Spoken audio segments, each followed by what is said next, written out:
Quelles sont tes racines et tes fondations? Alors mes racines, mon papa était d'origine polonaise. Il est venu après la guerre 39-40 avec ses parents. Bien sûr, il y avait beaucoup d'immigrés polonais qui venaient travailler en France. Ils sont arrivés à Pontarlier, il y en a qui étaient dans le nord, d'autres ailleurs. Et ma maman est issue d'une famille italienne, mais elle est née quand même en France. Donc son papa et sa maman étaient italiens. Donc souvent je dis, je suis comment je dis, italo-polonais, non, comment je dis, français italo-polonais. Et moi je suis né, voilà mes origines quoi, en fait. Donc ta famille s'est installée à Pontarlier, c'est ça? Oui. Oui, oui. Qu'est-ce que tu peux nous dire de tes parents?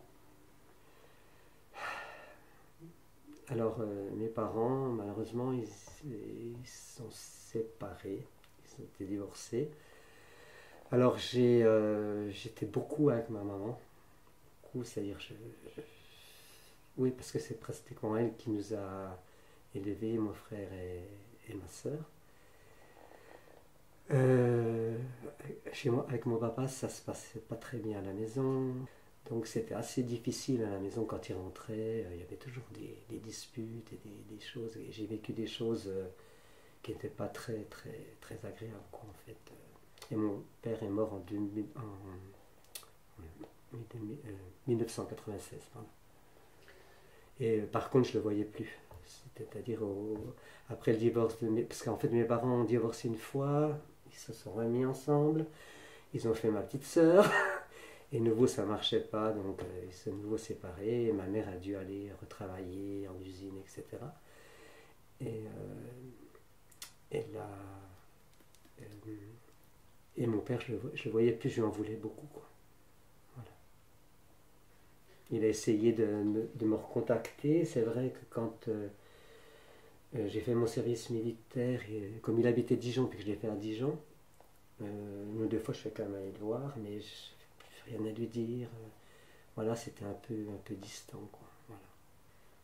Et après, je ne l'ai pas revu. Et entre-temps, il s'est remarié, et à son décès, sa femme, après son épouse, sa deuxième épouse, on nous a appelé la famille pour nous dire qu'il était décédé, et puis qu'elle nous a reproché de ne pas l'avoir vu avant son décès et tout, alors qu'il était malade, alors que je lui ai répondu, mais je ne pouvais pas savoir qu'il était malade, donc moi je pense que je serais quand même allé.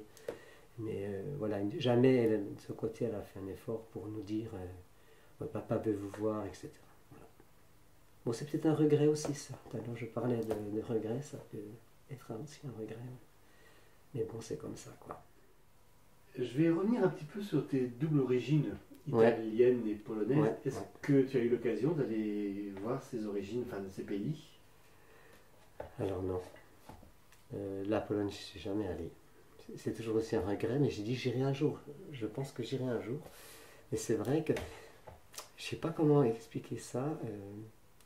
J'ai un peu renié tout ça, parce que comme ça se passait pas très bien à la maison, j'avais un peu de la haine vis-à-vis de mon père. Parce que j'avais l'impression qu'il m'aimait pas, quoi. Enfin voilà, en gros c'était ça, quoi. Donc j'ai toujours un peu laissé tomber, et j'avais pas trop envie de connaître ses origines. C'est débile, parce qu'en fait c'est quand même mes origines, quoi, quelque part. Et l'Italie, je suis allé en Italie, oui, pas forcément parce que ma mère n'est pas née là-bas. Mais j'y suis allé plusieurs fois en Italie, oui. Mais pas forcément où mes grands-parents habitaient. Non. C'était à Bergame, je ne suis pas allé spécialement. Non. Qu'est-ce que tu as appris de tes parents? De mon père, je sais pas. J'avoue que j'ai un peu de mal à parler de ça, hein, j'avoue. De lui, je crois pas grand-chose. C'est dur de dire ça, hein, mais voilà. Et puis de ma mère, je pense l'honnêteté, la franchise, le travail, beaucoup de choses comme ça, quoi. Parce qu'elle a dû se battre pour retrouver du travail, nous élever. Je dis pas que c'était tous les jours facile avec elle, parce que voilà, mais elle nous a appris ça, quoi. Ouais. Ouais. Quel enfant tu étais, toi?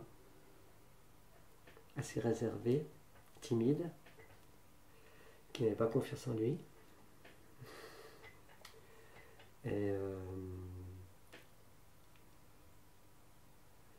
je me rappelle d'une époque où, enfin l'enfant, ça dépend à quand est-ce qu'on finit l'enfant.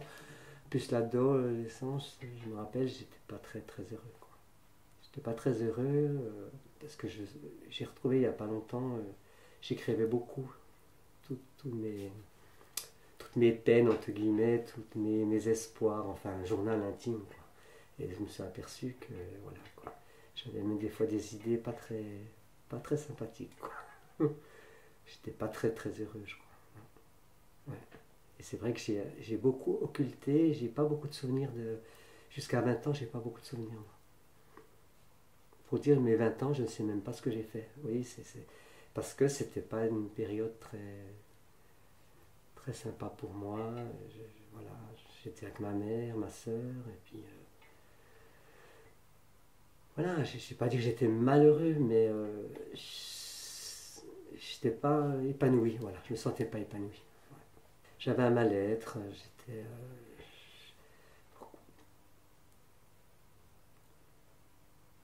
ben, je sais pas, est-ce que j'avais un peu honte de vivre comme je vivais? C'était peut-être un peu ça, je me rappelle. Je n'osais pas emmener des copains chez moi et tout. Pourtant, je vivais dans un appartement tout à fait correct, propre et tout, hein, c'est pas ça, mais je sais pas, est-ce que mes parents soient divorcés, que je sais pas, je le vivais pas très bien en fait, quoi. J'enviais toujours les autres, voilà, malheureusement. Quels étaient tes rapports avec ta fratrie? Alors j'ai un frère qui a 3 ans de plus et une sœur qui a 10 ans de moins que moi. Avec mon frère, il était, donc j'avais souvent l'adolescence et tout, lui il avait 18, il était très engagé à l'époque, c'était mai 68, nana, lutte ouvrière, etc., etc. Donc il était très engagé, très, j'allais dire pas anarchiste, faut pas que je dise ça quand même, parce que s'il m'entend, il va dire, mais très révolutionnaire, comme ça il fallait qu'il combatte, voilà, il acceptait. Et on n'avait pas tellement de relations, parce qu'il avait quitté la maison assez tôt. Et petit à petit, maintenant on arrive quand même on se voit, hein, de toute façon, mais il y a eu des périodes où voilà, c'est mon frère, mais on a du mal à vraiment se parler intimement, de dire des choses euh, importantes. Par exemple, je parle par rapport avec ma sœur, où on est très très proches. D'ailleurs, ma sœur, quand elle est née, je m'en suis beaucoup occupé. Et donc, elle avait 10 ans quand elle est née. C'est toujours été une relation très. On s'est beaucoup confié. Je lui ai- je- je lui ai dit beaucoup de choses. Elle m'a dit beaucoup de choses aussi, plus intimes. Encore maintenant, on se voit, on se parle, on se parle beaucoup. J'en ai toujours après ma mère, mais comme c'est un problème maintenant qu'elle reste à domicile toute seule, on essaie de trouver des solutions. On se parle beaucoup, on s'occupe d'elle et tout. Et avec mon frère, c'est plus banal, quoi. Je veux dire, même encore maintenant, on va se voir à Noël, on se voit de temps en temps, mais on va, on approfondit pas les choses, quoi. Voilà, ouais. Avec regret aussi, encore une fois, le regret. Mais bon, on a du mal, si vous voulez, dans la famille, à exprimer ses sentiments, à se dire des choses intimes, on a beaucoup mal. Donc je trouve que ça fait un tout ça. Sauf avec ma sœur, on arrive quand même à se parler quand même, à bien se parler, ouais. Avec ta mère aussi, tu as... Ma mère, c'est pareil, c'est aussi difficile. On se dit les choses essentielles. Elle sait qu'on l'aime beaucoup, qu'elle nous aime beaucoup, mais on ne se le dit pas. C'est un mot très... pas tabou, quoi. Mais comme j'envoie souvent des messages, je mets toujours des... Non, on peut mettre des petits cœurs, des choses comme ça. Et elle le sait. Et là, je peux même aller jusque-là, parce que j'ai mon ami qui aime beaucoup ma mère. Enfin, voilà, il s'apprécie beaucoup. Je dis ça, mais il s'apprécie beaucoup. Et je sais que de temps en temps, là, il est monté voir sa famille à Genève, parce qu'il est de Genève. Il est allé voir ma mère. Et je sais que dernièrement, il lui a dit, oh, je sais qu'avec Michel, on se parle au téléphone tous les 2 jours, ou un petit message et tout. On ne se dit pas les choses, mais on les pense fortement. Elle a pu lui dire. Et moi, je lui ai dit la même chose. Mais on ne va pas se le dire directement. J'en ai des frissons, je suis désolé. Mais... c'est... Voilà. Et c'est un regret aussi. Mais pourquoi j'y arrive pas? Je n'y arrive pas. J'y arrive pas. Est-ce que tu peux nous raconter un souvenir particulier de ton enfance qui t'aurait marqué? Moi, je pense que la naissance de ma sœur, ouais, c'était super pour moi. Ouais. Ma petite sœur qui arrivait, j'avais 10 ans, elle naissait, je me rappelle, je l'adorais, quoi. Je veux dire, je m'étais tellement occupé d'elle. Ouais, je pense que c'était vraiment une joie. Durant ta scolarité, quel élève tu étais? Alors, j'étais un bon élève, je veux dire, jusqu'à, j'allais dire, ouais, jusqu'en premier, seconde à peu près. Parce qu'en fait, seconde, c'était quand j'ai quitté, j'habitais Belfort avec mon père et ma mère, et quand ils ont divorcé, quand ils sont vraiment séparés, où ma mère a dû retourner à vivre à Pontarlier avec ma soeur et moi, et là j'ai changé de lycée et tout, et après c'était une catastrophe.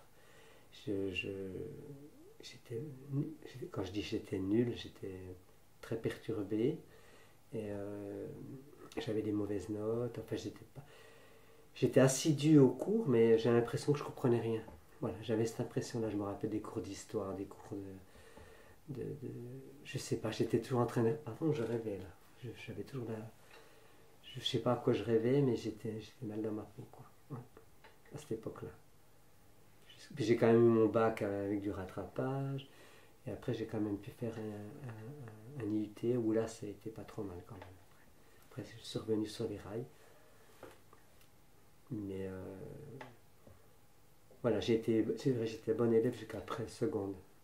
Et après, un passage où j'étais moins seconde, première, terminale.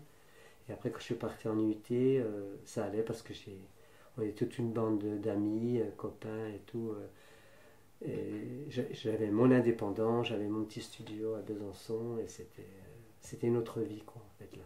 Ça allait, ouais. Et on se motivait beaucoup entre nous. Donc, j'avais repris du poil de la bête.